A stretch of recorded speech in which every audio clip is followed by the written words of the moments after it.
you guys. So, about 20 years ago, Dr. Atkins sought to change the way we thought about food. He wanted us to think about how we consumed it, what we put into our bodies, the frequency in which we consumed it. Essentially, he wanted us to change our mindset. And today, I want you to do the same thing. I want you to think differently about something that you do every day, about something that you consume every day, and let's start a new diet revolution.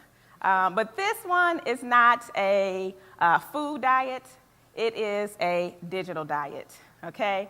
Now, I wouldn't ask you to do anything that I haven't done myself, but last August, I decided to go on a digital diet, and I took the whole month, 30 days. I eliminated email, social media. Yes, I did. I kid you not, I did. And I had to take this stuff out of my life because, you know, they say when stuff isn't adding up, it's time to subtract. So that's what I did.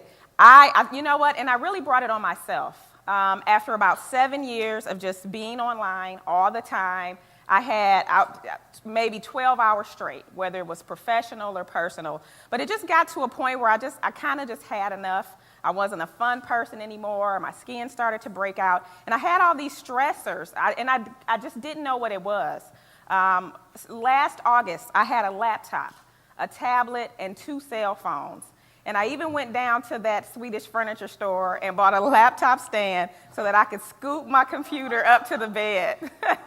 I drove my husband nuts because the things would beep all night, and he's like, I cannot sleep. This stuff is beeping all night. But I was on this continuous quest to try to build my brand in the social space, and it just got to a point where it took over my life.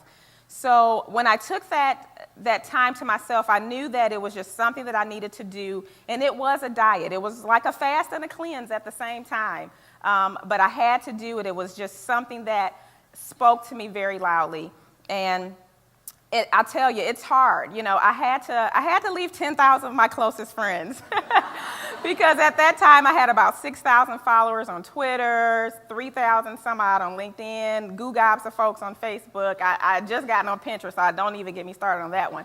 But I just knew that it was something that I needed to do, and I was looking for inspiration because I needed to figure out, did anybody else feel the same way? Was anybody else doing this? And luckily, Baratunde Thurston, he's an author, an entrepreneur, and a comedian. And now this guy, it's really interesting. Back in like June or July, he wrote a piece for Fast Company called Unplugged. And when I read it, I was like, oh my gosh, I consumed it. Because this is a guy who wrote his autobiography in the cloud. He started one of the most popular political blogs. And I'm like, how can he leave the internet? Like, this dude is nuts. How did he do this? But that's what he did. He left the internet for about 25 days. And what I thought was interesting was his story when he did it. He did not set out for it to be a social experiment. He just did it because he was kind of tired. And when I read it, I was like, oh my goodness, I need to do this. This is something that I must, I need to process this for my life. And maybe I was being a chicken by kind of just leaving and not dealing with my problems head on, but I knew that it was something that I needed to do. So as I read through his article, I started taking notes. And I said, if I do this, how can I do it? How can I take the tools that he did or the things that he did and implement them in my life? And I took down my notes, and then I picked a time. I said, what month could I pull this off in? Because I know I'm not going to leave the internet for 25 days, but what can I do? I said, I'll take email out, and I'll take social media out, and we'll start there. I couldn't leave the internet totally. I have a child who was starting in 2nd grade, and we were going to be getting her grades online, but I knew that if I started there, that would be a good place for me. So what I want to share with you today is my story, how I did it, what I learned about myself and others, and then how I think it could help you. So one of the first things I did was, after I read this article, was I picked my month, and then I started the process to say, okay, now if I'm going to do this, what am I going to say to people, right? Because I'm the friend raiser, right? What am I going to say to people? But I started penning a note, And I sent an email to everyone that I frequently talked to at that point in time. And I kind of told them the story, and I just said, I need a break, basically. So if you really, really need to talk to me and you have my number, you can call me. But everybody didn't have my number, so I sent everybody a note. And I was shocked because I got a lot of responses back from people that said, wow, this is awesome, and you must tell us about it when you get done. But I actually got one email back from someone who said, don't forget about that important thing you promised to do. And I thought, I'm leaving the internet. I'm not leaving life, right? So I was like, but that was exactly why I needed to leave. It was like, gosh, are you nuts? I'm not going anywhere. And then after I did that, I put that in the out of office. And then I started doing something else. I started unsubscribing to all of those e-newsletters that you get that you're like, why am I getting these things? So I started unsubscribing to those, and I put my inbox on mute. I let everybody on Facebook and Twitter know that I was leaving. And the last step was changing my profile picture. One of the tips I got from Tunde was to put a kind of an out-of-office image up. So I wrote gone till September the 1st, and then I left. And I came I think I went out of the room and was like, oh my God, I did it, right? But at that point in time, I'd done something that I had not done in years.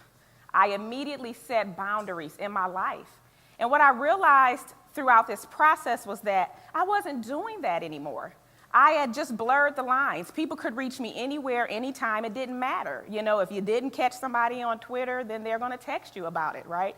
And so at that point, I realized that I needed this digital diet because I needed to go back to the place of establishing boundaries in my life. So that was a plus for me.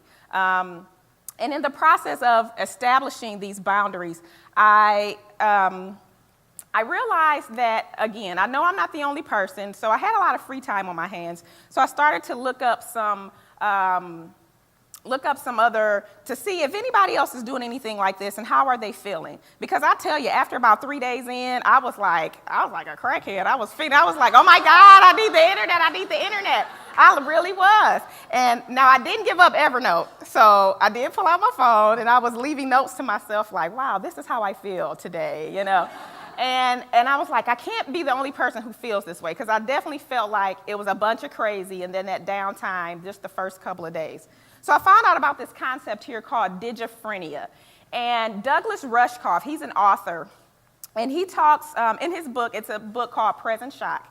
He talks about how, or what digiphrenia is, a concept of us trying to live multiple lives at the same time. So living those dual lives at the same time. And the dual lives that he talks about is your online life and your real life.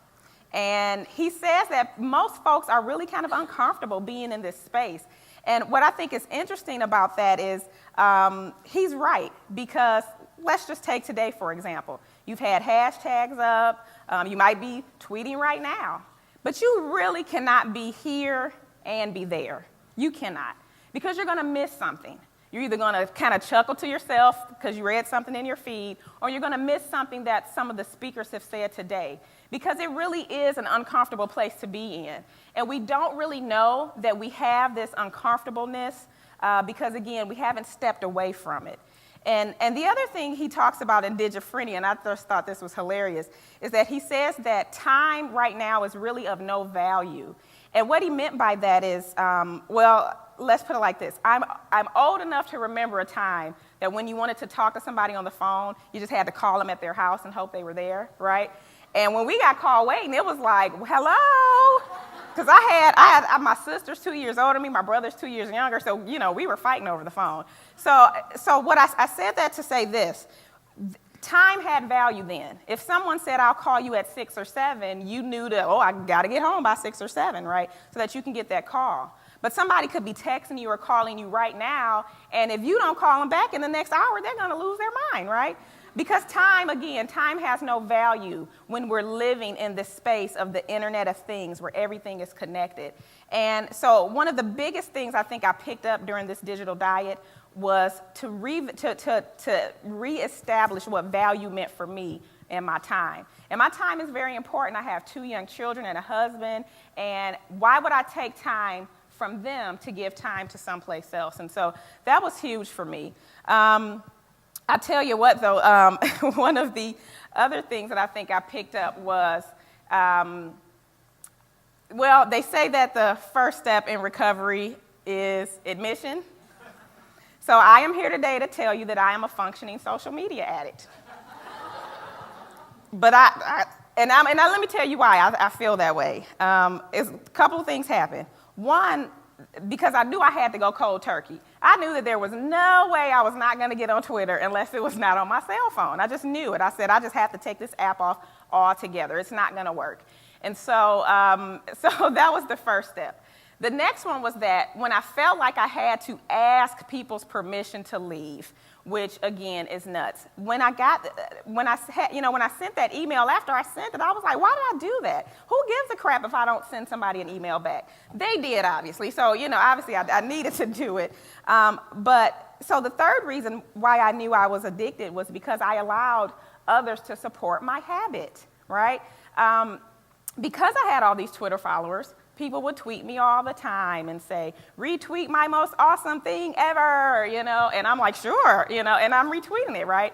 Because people knew that I had access to some things that they wanted access to, and so they were just supporting my habit.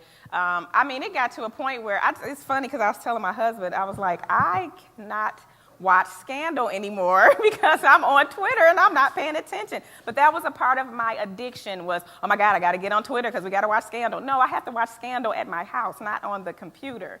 And so the good thing about going on this digital diet was that I was able to admit that I had a problem, and you may have one too. It's fine. You don't have to admit it now. You can do it later.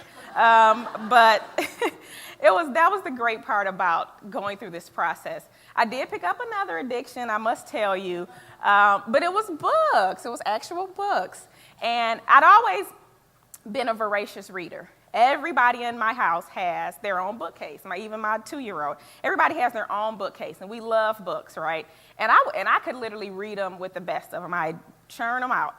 But what I found was that I would have concepts and I'd have quotes from books, but I could not attribute them to anybody. I couldn't remember where I'd read them from. I couldn't remember the greater concept that they belonged to. I couldn't bridge the gap. And what I found was that the reason why I couldn't do it was because I had these constant interruptions. I wasn't having a full thought, a fully realized thought from A to Z. And so getting into the books, having that quiet time, I read about 7 books that month. I was super pleased with myself. But I remembered what I read, and that was the important part. The digital diet was that cleanse. It gave me an opportunity to kind of step back and say, okay, this is what this really means, and read paragraphs, not 140 characters. So I am very happy that I was able to break that addiction, pick up a new one. That's fine. I don't think I'll be back next year talking about my book problem, but I'm very pleased by that. And Q Kindler, yeah. So speaking of interruptions, I have some news for you guys. Parents, it's more fun to look at your kids in real life than it is to look at them on Facebook, okay? Seriously. I tell you, everybody who has kids, aunts, uncles, grandparents, whatever, nieces, kids are just adorable. And they're growing into people. Go figure, but they do interesting things. And I want to tell you 2 quick stories. I learned more about my kids and my husband during this time than, like a lot of years put together. My oldest is 7. And I'll tell you, I found out that she has a verbal tic when she laughs. She goes, ha, ha, ha, ha, duh. And I just thought that was the cutest thing because I had not realized that she did that. I was so into other things, I had not even noticed that she had this verbal tic. And then around this time, in August, my son was starting to verbalize. And we would ask him, about his classmates, and he would name them off, and he would say, Kennedy, Carter, And then his teacher at the time, she's an older woman with a deep voice. I think maybe she smoked a lot through the years. But we'd say, and what's your teacher's name? And he'd say, Blondie. And I was like, My kid is a mimic. Like I never knew that. He would pick the notes up, when we were in the car, but the fact that he knew to say Blondie, I just thought that was the cutest thing. And that month, let me tell you, we went everywhere. We went all over the state. We went to museums. We went to zoos. We went to the aquarium. We had a ball. And we took a lot of pictures, and nobody saw them. So as I start to close, I think what I learned, especially with my children, is that I needed to be fully present in the moment. And I wasn't doing that, being online. And so this diet gave me an opportunity to leave that stuff alone and do what was important. I learned a lot about myself. I was talking to one of the speakers and I was like, yeah, 30 days, do it. And they were like, what? And I was like, no, do it. Because you never know that you can until you try. And that's really cliche to say, but it was true. I would have never thought I was going to do it. I know my husband didn't think I was going to do it, but I certainly didn't think I did. But I even figured out other things about myself. I learned that I could drink my food. About a year prior to this, somebody gave me one of those little 3-day cleanse, little menu sheets, and I was like, not gonna happen. I'm steak and potatoes. I am not drinking vegetables. That's not gonna happen. But for some reason, I just kept the sheet. I just kept it. And then I pulled it out and I said, I'm gonna do this cleanse. And I did it. And it was gross, but I did it. But I felt good. I felt great after it. I really did. And then I also realized that I could sit still for longer than 5 minutes. Oprah and Deepak were doing this 21-day meditation online, and I was like, in the zone. And that was another thing that I never thought I could do. I'd been doing yoga for many years and meditating for many years, but apparently I wasn't doing it right. So that was helpful for me. And just to get to a point where I could set boundaries, take my time back, have fully realized thoughts, be present. All of these things are important to me, but I think you're going to find they're probably important for you. I don't know what you'll figure out, if you decide to go on this digital diet. But what I do know is that when you're in the bottle, it's hard to read the label, right? So until you decide to take a break, you'll never figure it out. And I know what you're going to say. I can't get offline. All my friends and family are on Facebook. I'm going to miss out on something. But the thing is you're going to miss out on life if you stay there, right? And the poet Oscar Wilde said, we live in an age where unnecessary things become our only necessities. Is all of this really necessary? Namaste.